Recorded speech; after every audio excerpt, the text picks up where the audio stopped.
ನಮಸ್ಕಾರ ಸ್ನೇಹಿತರೆ, ನೀವು ವೈದ್ಯರಾಗಿ ಸಮಾಜದ ಸೇವೆ ಮಾಡಬೇಕೆಂಬ ಕನಸು ಕಂಡಿದ್ದೀರಾ? ಹಾಗಾದರೆ ನೀವು ಎದುರಿಸಬೇಕಾದ ಮೊದಲ ಮೆಟ್ಟಿಲೇ NEET, national eligibility cum entrance test.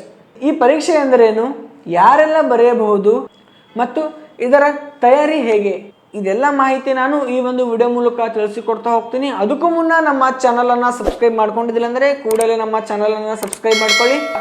ಸ್ನೇಹಿತರೆ, ನೀಟ್ ಎಂಬುದು ಭಾರತಾದ್ಯಂತ ವೈದ್ಯಕೀಯ ಶಿಕ್ಷಣಕ್ಕೆ ಇರುವ ಏಕೈಕ ಪರೀಕ್ಷೆ.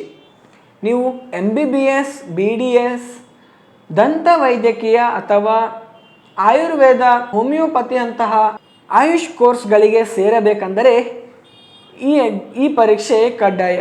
ಇದನ್ನು NTA ಅಂದರೆ ನ್ಯಾಷನಲ್ ಟೆಸ್ಟ್ ಏಜೆನ್ಸಿ ಪ್ರತಿ ವರ್ಷ ನಡೆಯುತ್ತದೆ. ಸ್ನೇಹಿತರೆ, ಈ ಒಂದು ನೀಟ್ ಪರೀಕ್ಷೆ ಬರೆಯಲು ವಿದ್ಯಾರ್ಥಿಗಳಿಗೆ ಇರಬೇಕಾದ ಅರ್ಹತೆಗಳು ಏನಪ್ಪ ಅಂದರೆ, ಮೊದಲನೆಯದು PUC ಪ್ಲಸ್ ಮುಗಿಸಿರಬೇಕು ಅಥವಾ ಅಂತಿಮ ವರ್ಷದಲ್ಲಿರಬೇಕು. ಸ್ನೇಹಿತರೆ, ವಿಷಯ PCB ಫಿಸಿಕ್ಸ್, ಕೆಮಿಸ್ಟ್ರಿ, ಬಯಾಲಜಿ ವಿಷಯಗಳನ್ನು ಕಡ್ಡಾಯವಾಗಿ ಓದಿರಬೇಕು. ಮತ್ತು ವಯೋಮಿತಿ, ಈ ಒಂದು ಪರೀಕ್ಷೆ ಬರೆಯುವ ವರ್ಷದ ಡಿಸೆಂಬರ್ 31ಕ್ಕೆ ನಿಮಗೆ ಕನಿಷ್ಠ 17 ವರ್ಷ ತುಂಬಿರಬೇಕು. ಸ್ನೇಹಿತರೆ, ಅದೇ ರೀತಿ ಪರೀಕ್ಷೆ ವಿಧಾನ, ವಿಷಯಗಳು, ಪ್ರಶ್ನೆಗಳು, ಅಂಕಗಳು ಯಾವ್ಯಾವ ಎಷ್ಟೆಷ್ಟು ಇರುತ್ತೆಪ್ಪ ಅಂತ ನೋಡೋದಾದರೆ, ಮೊದಲನೆಯದು ಭೌತಶಾಸ್ತ್ರ ಅಂದರೆ ಫಿಸಿಕ್ಸ್, 45 ಕ್ವಶನ್, 180 ಮಾರ್ಕ್ಸ್ ಇರುತ್ತೆ. ಮತ್ತು ಅದೇ ರೀತಿ ರಸಾಯನಶಾಸ್ತ್ರ ಅಂದರೆ ಕೆಮಿಸ್ಟ್ರಿ, ಈ ಒಂದು ವಿಷಯಕ್ಕೆ 45 ಕ್ವಶನ್, 180 ಮಾರ್ಕ್ಸ್ ಇರುತ್ತೆ. ಅದೇ ರೀತಿ ಜೀವಶಾಸ್ತ್ರ ಅಂದರೆ ಬಯಾಲಜಿ, ಈ ಒಂದು ವಿಷಯಕ್ಕೆ 90 ಕ್ವಶನ್, 360 ಅಂಕಗಳು.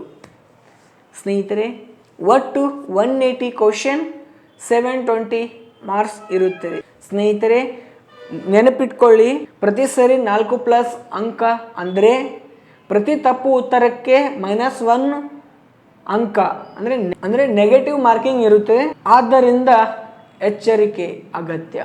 ಇವಾಗ ತಯಾರಿ ಹೇಗೆ ಅಂದರೆ, ಈ ಒಂದು ಎಕ್ಸಾಮ್ಗೆ ಹೇಗೆ ಪ್ರಿಪೇರ್ ಆಗಿರಬೇಕು ಅಂದರೆ, NCERT ಪುಸ್ತಕಗಳು, ನೀಟ್ ಪರೀಕ್ಷೆಗೆ NCERT ಪಠ್ಯಪುಸ್ತಕಗಳೇ ವೈದ್ಯವಾಕ್ಯ ವಿಷಯವಾಗಿ ಜೀವಶಾಸ್ತ್ರ ಇವುಗಳನ್ನು ಲೈನ್ ಟು ಲೈನ್ ಓದಿ. ಹಳೆಯ ಪ್ರಶ್ನೆ ಪತ್ರಿಕೆ, ಕಳೆದ 10 ವರ್ಷಗಳ ಪರೀಕ್ಷೆ ಪತ್ರಿಕೆಗಳನ್ನು ಬಿಡಿಸುವುದು ತುಂಬ ಮುಖ್ಯ. ಸ್ನೇಹಿತರೆ, ಈ ಒಂದು ನೀಟ್ ಎಕ್ಸಾಮ್ಗೆ ಅರ್ಜಿ ಸಲ್ಲಿಸಲು ಕೊನೆಯ ದಿನಾಂಕ 8/3/2026. ಅದೇ ರೀತಿ ತಿದ್ದುಪಡಿ ಪ್ರಾರಂಭ ದಿನಾಂಕ 10 ಮಾರ್ಚ್ದಿಂದ 12 ಮಾರ್ಚ್. ಹಾಗೆ ಪರೀಕ್ಷೆ ನಡೆಯುವ ದಿನಾಂಕ 3 ಮೇ 2026. ಸ್ನೇಹಿತರೆ, ಅದೇ ರೀತಿ ಸರಿಯಾದ ಹಾದಿ ಮತ್ತು ಕಠಿಣ ಪರಿಶ್ರಮ ಇದ್ದರೆ ನೀಟ್ ಎಕ್ಸಾಮ್ ಕಷ್ಟವಿಲ್ಲ. ನಿಮ್ಮ ವೈದ್ಯಕೀಯ ಕನಸು ನನಸಾಗಲಿ ಎಂದು ನಾನು ಹಾರೈಸುತ್ತೇನೆ. ಈ ಮಾಹಿತಿ ನಿಮಗೆ ಇಷ್ಟವಾದರೆ ಈ ಒಂದು ವಿಡಿಯೋನ ಲೈಕ್ ಮಾಡಿ, ಶೇರ್ ಮಾಡಿ, ಕಮೆಂಟ್ ಮಾಡಿ, ಹಾಗೆ ನಮ್ಮ ಚಾನಲ್ ಸಬ್ಸ್ಕ್ರೈಬ್ ಮಾಡ್ಕೊಳ್ಳಿ. ಅದೇ ರೀತಿ ಈ ಒಂದು ಮಾಹಿತಿ ನಿಮ್ಮ ಫ್ರೆಂಡ್ಸ್ಗೆ ಶೇರ್ ಮಾಡಿಕೊಳ್ಳಿ. ಧನ್ಯವಾದಗಳು.